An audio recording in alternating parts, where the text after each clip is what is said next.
Ku danna subscribe sannan ku danna alamar ƙararrawa domin samun sababbin shirye-shiryenmu da zaran mu.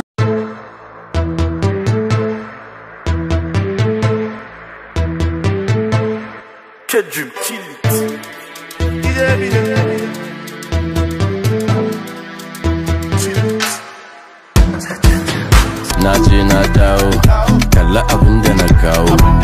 Na je na dawo, kalla abin da na kawo. Na je na